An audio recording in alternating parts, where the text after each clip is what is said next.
नमस्कार, स्वागत है आप सबका दिन भर की तमाम बड़ी और अहम खबरों के साथ मैं हूं कवींद्र। शुरुआत हेडलाइन से।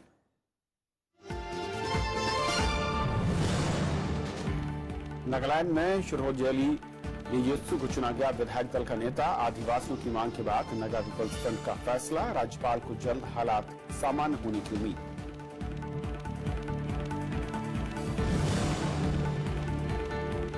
तमिलनाडु की राजनीति में नया मोड़, पलनीसामी के खिलाफ वोट करेंगे डीएमके और कांग्रेस।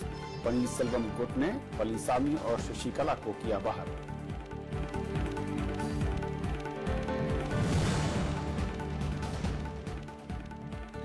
यूपी में थमा तीसरे दौर का प्रचार, प्रियंका गांधी का आरोप, वादे पूरे नहीं करते प्रधानमंत्री। अखिलेश ने इशारों में चाचा शिवपाल पर कसा तंज।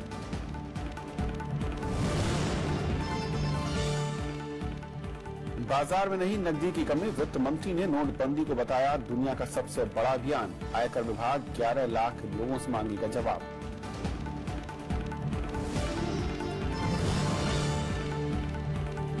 पाकिस्तान में 42 आतंकी ढेर, सिंध हमले में 80 लोगों की मौत के बाद सुरक्षा बलों की कार्रवाई। अफगानिस्तान से 70 से ज्यादा आतंकियों को सौंपने की मांग।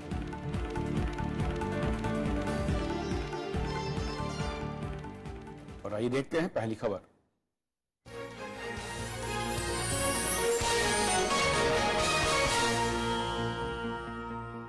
पाकिस्तान में गुरुवार को आतंकियों के निशाने पर मशहूर सूफी संत लाल शाहबाज कलंदर की दरगाह रही। आईएस आतंकी हमले में 80 मासूमों की जानें चली गई। आत्मघाती हमले के बाद जवाबी कार्रवाई में पाकिस्तानी सुरक्षा बलों ने 40 से ज्यादा आतंकियों को मार गिराया। इस बीच पाकिस्तान ने अफगानिस्तान को 76 आतंकियों की सूची सौंपी है। पाकिस्तान ने आतंकियों को सौंपने की मांग की है।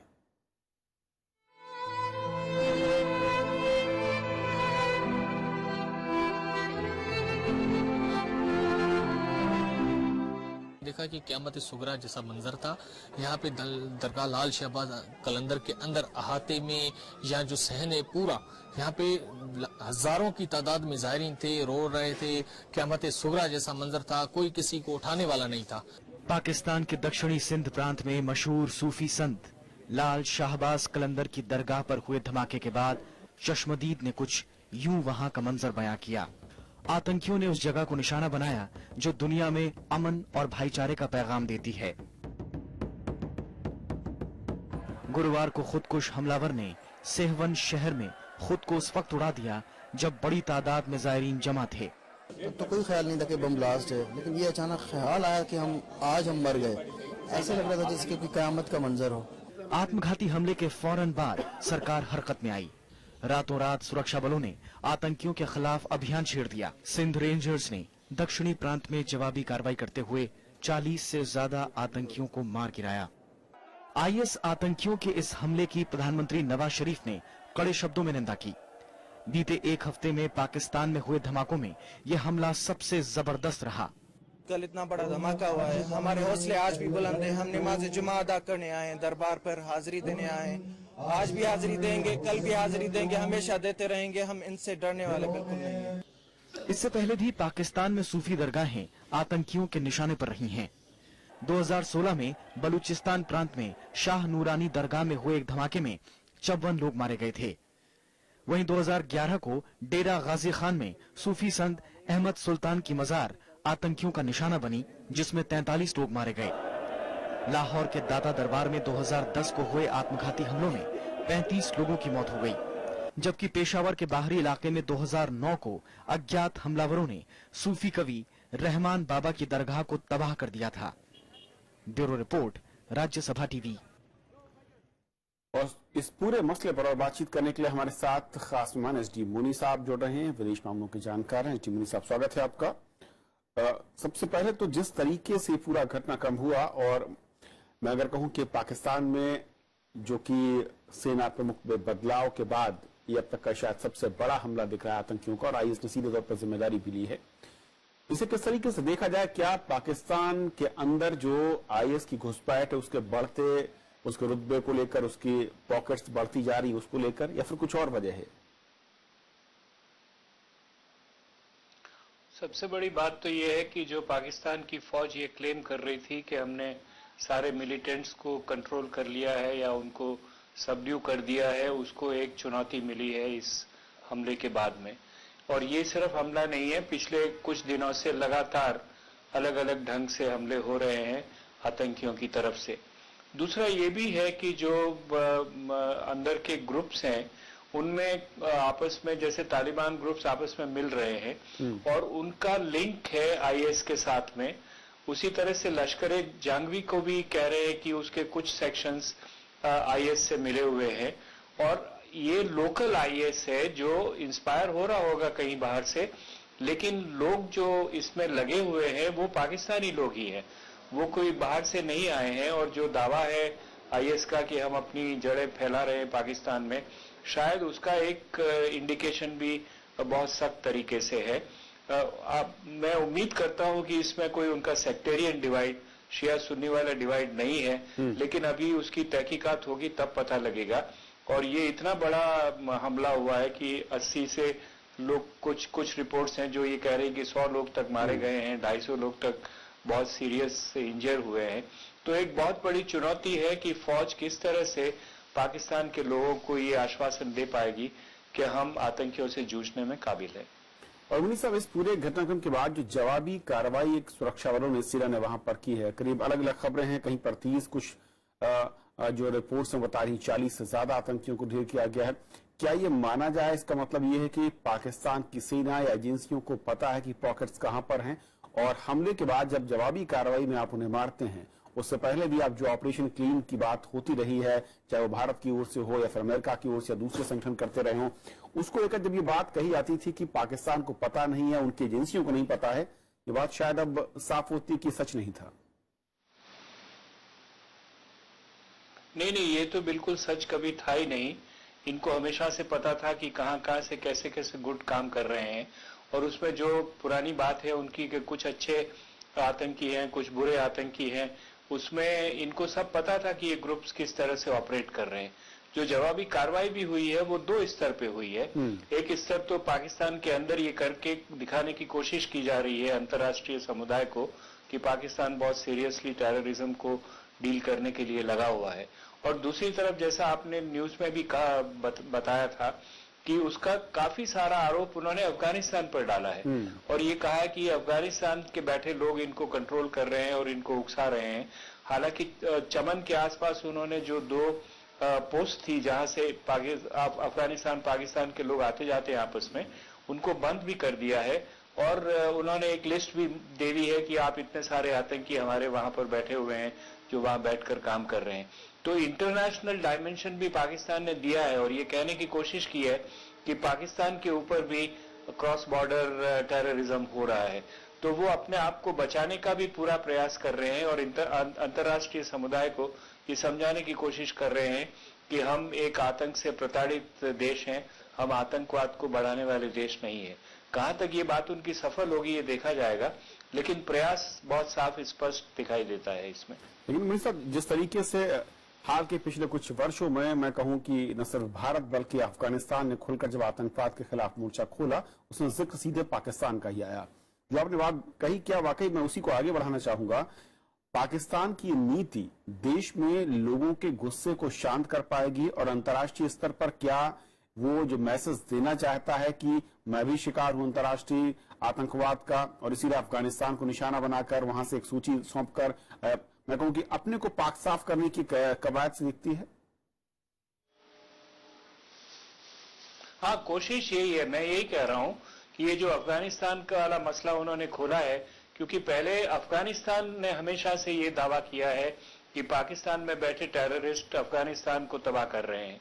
अब पाकिस्तान ने वापस जवाब में, पहले तो वो कहते थे कि नहीं हम कुछ नहीं कर रहे हैं इसमें, लेकिन इस बार जवाब में उन्होंने ये कहा है कि नहीं, अफगानिस्तान के बैठे लोग हमारे ऊपर आतंकवाद को उकसा रहे हैं या उसको समर्थन दे रहे हैं। तो ये एक इस तर्क को बदलने की कोशिश है। कहां तक सफल होगी ये देखना पड़ेगा। अभी ये पहली बार ये ऐसा कर रहे हैं, हालांकि ये सबसे बड़ा हमला है, और ये भी देखना होगा कि आने वाले दिनों में क्या पाकिस्तान की फौज वाकई इस तरह के हमलों को रोक पाती है या नहीं रोक पाती है। जहां तक चेंज हुआ है आर्मी चीफ का, एक तरह से नई बात पाकिस्तान में चलने लगी है कि ये आर्मी चीफ जो है वो शांति से ज्यादा काम करना चाहते हैं, आतंकियों से उलझना चाहते हैं, देखिए हाफिज सईद को भी उन्होंने जब अमेरिका में ट्रंप एडमिनिस्ट्रेशन आया और उन्होंने इंगित किया तो ये दिखाने की कोशिश की कि देखिए हम लोग आतंकियों से जूझ रहे हैं, और इसलिए हाफिज सईद के ऊपर उन्होंने कुछ देखने वाली अपेरेंट जो है वो पाबंदियां लगाने की कोशिश की है। तो इस तरह उनका प्रयास ये है अंतर्राष्ट्रीय समुदाय को समझाने का कि हम आतंकवाद से लड़ रहे हैं, हम आतंक से प्रभावित है, हम आतंक को उकसावा नहीं दे रहे हैं। जी, बहुत बहुत शुक्रिया एसडी मुनी साहब इस पूरे मसले पर हमारे साथ जुड़ने के लिए आपका। और ये थी पहली खबर, छोटा सा ब्रेक और ब्रेक के उस पार दिन भर की दूसरी बड़ी खबर।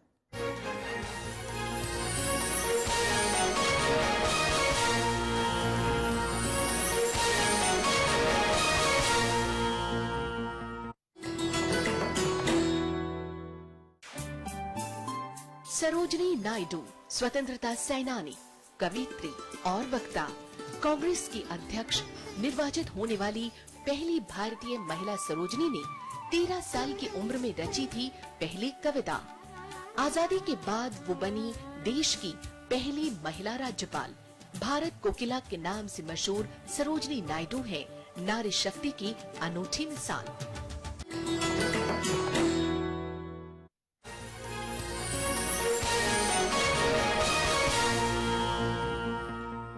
तमिलनाडु में कल होने वाले बहुमत परीक्षण से पहले अब नया मोड़ आ गया है। मुख्य विपक्षी दल डीएमके ने मुख्यमंत्री ई पलनीसामी के खिलाफ वोट करने का फैसला किया है। डीएमके विधायकों की आज बैठक में यह फैसला लिया गया। इससे पहले पार्टी ने बहुमत परीक्षण से अलग रहने का फैसला किया था। वहीं राज्य कांग्रेस ने कहा कि वो आलाकमान से पूछने के बाद कोई फैसला करेगी। 234 सदस्यों वाली विधानसभा में डीएमके के 89 और कांग्रेस के 8 विधायक हैं। वहीं पूर्व मुख्यमंत्री ओ पनीरसेल्वम पलनीसामी के समर्थन में भी अब तक 10 विधायक आ चुके हैं। यानी कि बहुमत की जो डगर है फिलहाल वो बहुत आसान नजर नहीं आ रही। लेकिन तमिलनाडु के नए मुख्यमंत्री पलनीसामी बहुमत हासिल करने को लेकर पूरी तरह आश्वस्त हैं। मुख्यमंत्री 124 विधायकों के समर्थन का दावा कर रहे हैं। उन्होंने आज विधायकों से मुलाकात की तो वहीं पनीरसेल्वम गुट ने स्पीकर से गुप्त मतदान की मांग की है। सरकार बनाने के बाद तमिलनाडु के मुख्यमंत्री ई पलनीसामी की अगली चुनौती विधानसभा में बहुमत साबित करने की है। इसके लिए शनिवार को विधानसभा का विशेष सत्र होगा। पलनीसामी ने शुक्रवार को रिजॉर्ट में विधायकों से मुलाकात की।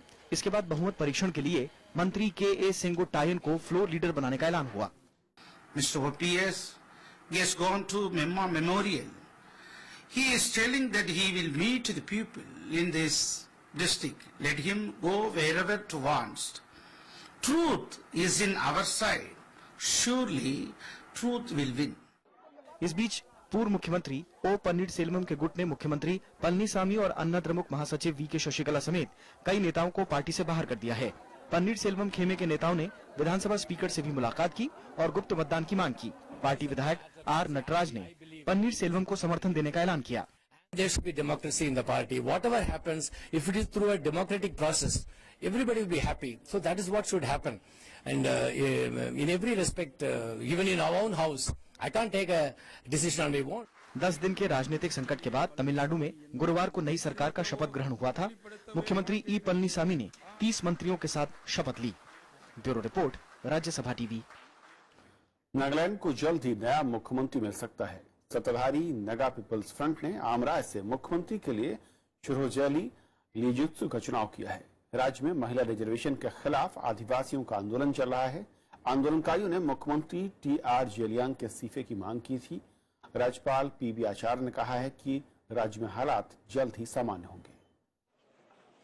नागालैंड में महिला आरक्षण के खिलाफ आंदोलन के बीच बड़ा राजनीतिक बदलाव होने जा रहा है। सत्ताधारी नगा पीपुल्स फ्रंट यानी एनपीएफ ने मुख्यमंत्री टीआर जेलियांग की जगह शुरहोजली लिएजित्सु को विधायक दल का नेता चुना है। एनपीपी के 35 और 7 निर्दलीय विधायकों ने शुरहोजली का समर्थन किया है।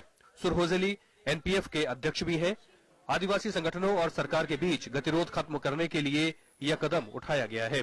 इस बीच राज्यपाल पीबी आचार्य ने उम्मीद जताई है कि राज्य में हालात जल्द ही सामान्य होंगे।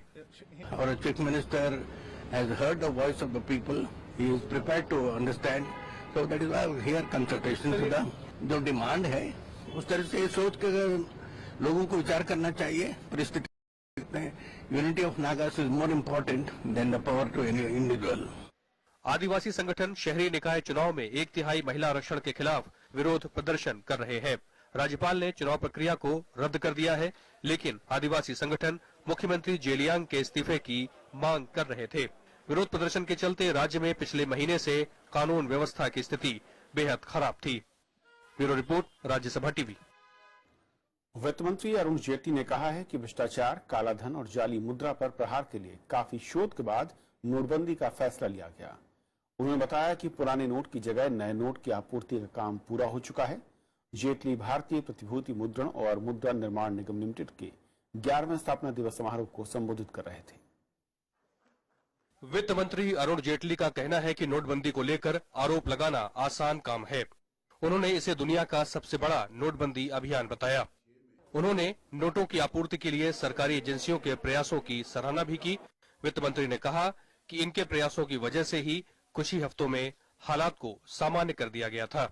शायद पूरे विश्व में करेंसी बदलने की इससे बड़ी कार्रवाई आज तक नहीं हुई।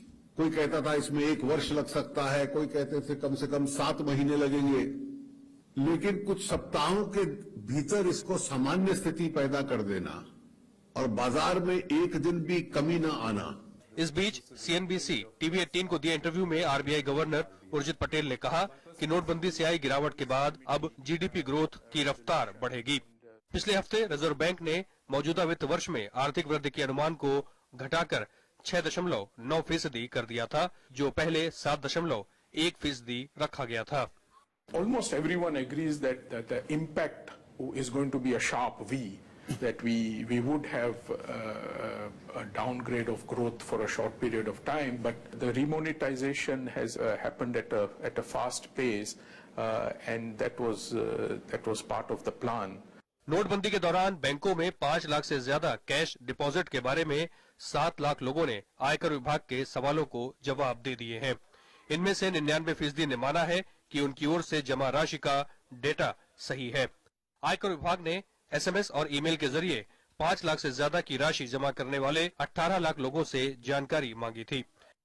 SMS और ईमेल का जवाब नहीं देने वालों को नॉन स्टेचुरी लेटर भेजा जा सकता है। Bureau report, Rajya Sabha TV. और बात उत्तर प्रदेश चुनाव की, जहां पर राज्य में तीसरे दौर के मतदान के लिए आज चुनाव प्रचार थम गया। समाजवादी पार्टी प्रमुख अखिलेश यादव ने बाराबंकी और लखनऊ में कई चुनावी जनसभाएं की। उन्होंने वोटरों को विपक्षी दलों के साथ ही भितरघात करने वाले अपने लोगों से भी सतर्क रहने की अपील की। चाचा शिवपाल यादव का नाम लिए बिना अखिलेश ने कहा कि कुछ लोग एक समय उनसे साइकिल छीनने की फिराक में थे। समाजवादी पार्टी प्रमुख अखिलेश यादव ने लगातार दूसरे दिन बिना नाम लिए अपने चाचा शिवपाल यादव पर निशाना साधा। बाराबंकी रैली में अखिलेश ने कहा कि उन्हें विरोधी दलों के साथ ही अपने लोग भी हराने की फिराक में हैं। एक बार फिर उन्होंने वोटरों को ऐसे लोगों से सावधान रहने की अपील की। और एक समय आपने याद होगा, पता होगा आपको, आपकी साइकिल भी छीन ली गई होगी। हमें तो सामने वाले दिखाई दे रहे हैं जिनसे लड़ना है, मान लो बीजेपी, BSP, लेकिन कमाल ऐसा भी है कि अपने लोग भी हमें हराना चाहते हैं। बताओ हमारी मदद करोगे कि नहीं करोगे आप लोग? अखिलेश यादव ने प्रधानमंत्री नरेंद्र मोदी और BSP प्रमुख मायावती पर भी तंज कसा। उन्होंने कहा कि मायावती बार बार विपक्ष में बैठने की बात कर बीजेपी को फायदा पहुंचाने की कोशिश में हैं। यही तो कहा था कि हमें विपक्ष में बैठना है, और अगर विपक्ष में बैठना है इसलिए सावधान रहना हमारे तमाम साथियों। ये बुआ का और भारतीय जनता पार्टी का खेल कोई नहीं समझ सकता। अखिलेश के साइकिल छीनने के बयान पर शिवपाल यादव सीधे तौर पर टिप्पणी करने से बचते नजर आए। नेताजी का हमेशा आशीर्वाद रहा है और आज भी आशीर्वाद है, और नेताजी का जो भी आदेश होगा उसका हम पालन करते हैं। उधर औरैया के बिधुना में अखिलेश यादव की पत्नी डिम्पल यादव ने चुनावी सभा की। उन्होंने भी बीजेपी और BSP पर सांठगांठ का आरोप लगाया। डिम्पल ने कहा कि प्रधानमंत्री वादे तो खूब करते हैं लेकिन उन पर अमल नहीं करते। Bureau report, Rajya Sabha TV. Congress नेता प्रियंका गांधी पहली बार उत्तर प्रदेश के चुनाव में नजर आईं। उन्होंने गांधी परिवार की गढ़ माने जाने वाली रायबरेली में पार्टी के लिए चुनावी सभा की। कांग्रेस उपाध्यक्ष राहुल गांधी और प्रियंका ने अपनी सभाओं में बीजेपी और केंद्र सरकार पर तीखा निशाना साधा। उत्तर प्रदेश में आखिरकार प्रियंका गांधी ने प्रचार का आगाज कर दिया। रायबरेली में जब वो कांग्रेस समाजवादी पार्टी गठबंधन के लिए प्रचार करने आई तो बीजेपी और केंद्र सरकार उनके निशाने पर रही। उन्होंने नरेंद्र मोदी के इस बयान को खोखला करार दिया कि वो खुद को उत्तर प्रदेश का बेटा मानते हैं। मुझे वाराणसी के लोगों ने वोट दिया और वाराणसी के लिए मैं एक बेटा हूँ, उत्तर प्रदेश का बेटा हूँ, इसीलिए मैं उत्तर प्रदेश का विकास करूंगा। तो मेरे मन में ये बात आई, क्या उत्तर प्रदेश को बाहर से किसी को वोट लेने की जरूरत है? कांग्रेस उपाध्यक्ष राहुल गांधी ने चिरपरिचित अंदाज में प्रधानमंत्री नरेंद्र मोदी पर चुटकी ली। उन्होंने केंद्र सरकार पर गरीब विरोधी होने का आरोप लगाया और कहा कि बीजेपी सरकार असल में पूंजीपतियों की सरकार है। मुंह खोलिए मालिया जी, ये लीजिए टॉफी 1200 करोड़ रुपए की, खाइए इसको,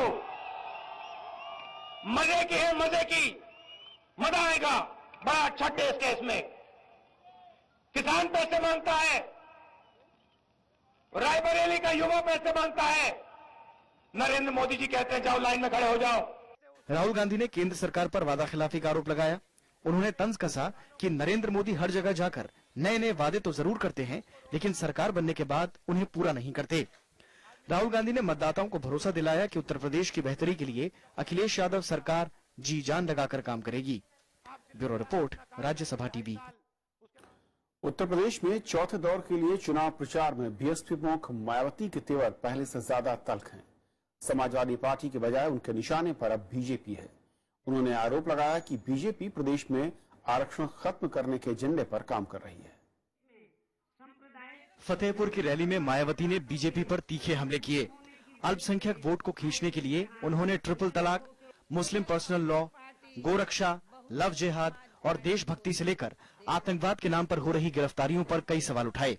इस होने वाले नुकसान से बचने के लिए अब यहाँ अन्य वर्गों के साथ साथ खासकर अल्पसंख्यक समाज में से मुस्लिम समाज के लोगों को अपना एक तरफा वोट सपा को न देकर केवल अपनी एकमात्र हितैषी पार्टी बहुजन समाज पार्टी को ही देना है। मायावती ने प्रधानमंत्री नरेंद्र मोदी के इस बयान पर तंज कसा, जिसमें उन्होंने खुद को उत्तर प्रदेश का गोद लिया बेटा करार दिया था।